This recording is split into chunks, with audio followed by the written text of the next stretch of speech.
이나무의 좋은 주식 연구소의 이나무입니다. 네, 훈우입니다. 네, 주가를 결정하는 5가지 요소에 대해서 저희가 말하고 있는데요.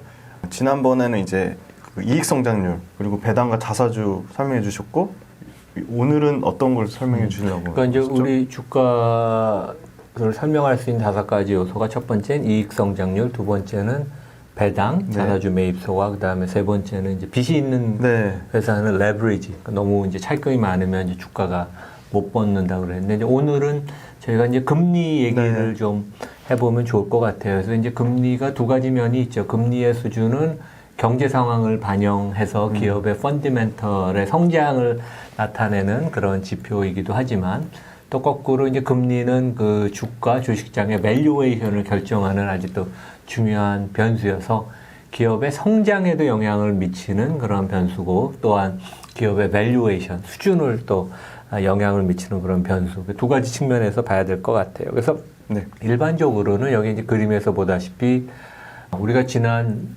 30년 넘게 이제 금리가 계속 내려오지 않았습니까? 그래서 네. 이제 안정적으로 금리가 내려와서 금리가 내려가면 그 주식의 그 기본 가치를 계산하는 그 미래 가치에 할인하는 네네. 분모가 이제 금리가 들어가는데 그 분모가 작아지니까 그 현재 가치가 이제 커지죠. 이제 네. 그런 면에 있어서는 그동안 금리가 내려감으로써 주식시장에 아주 그 호재였죠. 그래서 이제 S&P 500이 과거에는 뭐 한 13배, 15배 뭐 그 정도 수준이었는데 최근에 20배 넘는 수준이 유지가 되는 게 이 금리가 낮아지는 게 가장 큰데 그러면 이제 금리가 크게 보면 지금 이제 변곡점을 쳤거든요. 그래서 이제 경기가 회복되면서 금리는 올라갈 텐데 이제 올라가는 속도에 대해서는 이제 뭐 월가나 국내에서도 전문가가 이제 다양한 의견이 있는데 최소한 지금 이 정도 수준, 그러니까 국내나 해외에서 이 정도 수준이면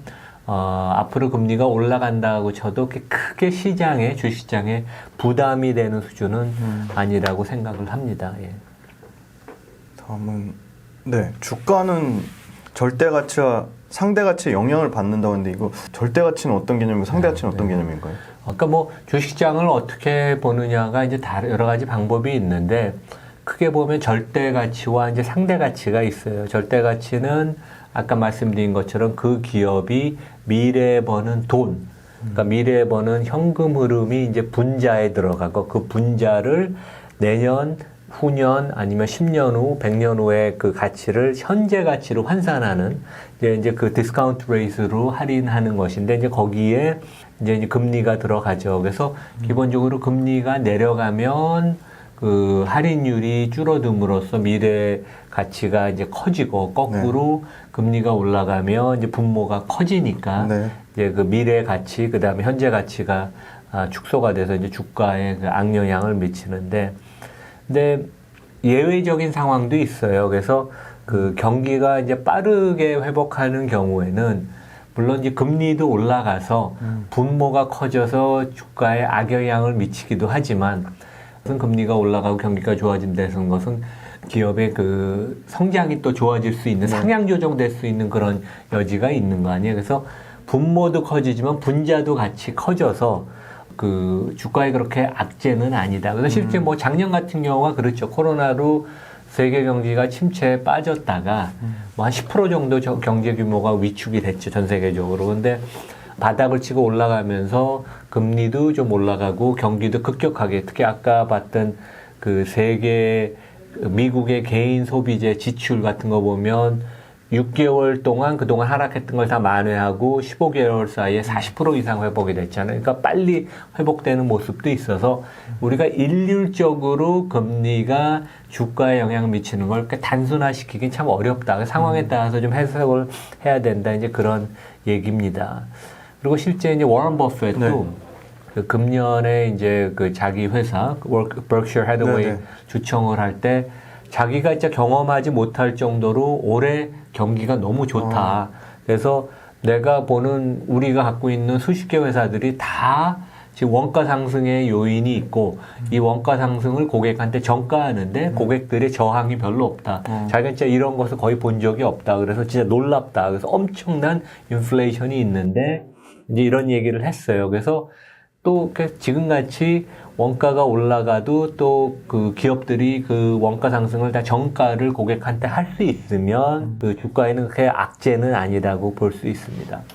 그리고 이제 우리가 주식의 그거는 절대 가치였고 상대 가치라는 것은 채권이나 부동산 등 다른 그 투자 자산과 그 매력도를 이제 상대적으로 비교하는 개념이거든요. 그래서 우리가 주식을 너무 절대 가치에 의존해서 목표 퍼나 그 현금 흐름으로 딱 계산하는 것보다는 상대 가치도 같이 놓고 보는 게 맞거든요. 그래서 지금 이제 주식시장은 전 세계적으로 배당 수익률이 한 2% 정도 됩니다. 그래서 이제 미국의 그 국채금리 네. 한 1.45%보다도 배당 수익률이 높죠. 물론 이제 주식은 항상 원본의 손실이 있지만 이게 이제 어떤 의미를 가냐면 채권 시장이 이제 고평가됐다. 하여간 당분간 고평가됐다는 것을 계속 의미하기 때문에 자금이 계속 다른 쪽으로 가지 않고 주식시장으로 온다는 얘기죠. 그리고 지금 이제 인플레가 뭐 미국 같은 데 한 5% 정도 되니까 그러면 실제 채권의 그 실질금리 구매력 평가를 반영한 실질금리는 이제 마이너스란 네. 얘기여서 계속 주식시장에 자금이 유입이 되고 지난주에도 미국의 개인들이 한 100억 달러의 그 자금을 유입을 했거든요. 그러니까 어마어마한 돈들이 계속 오는 게 미국의 인플레이션 대비 금리가 낮으니까 이제 주식시장으로 유입이 되는데 그 주식시장의 고평가 저평가를 가장 그 전문적으로 그동안 맞춰왔던 분이 예일대학교 경제학자인 로버트 실러라고 있어요. 네. 이분도 이제 노벨상을 받은 분인데 네. 절대적으로는 미국 주가가 역사적으로 볼 때 지금 고평가된 국면이라고 하지만 상대적으로 채권의 매력, 금리의 수준을 반영할 때는 미국 주가가 그렇게 고평가돼 있지 않다.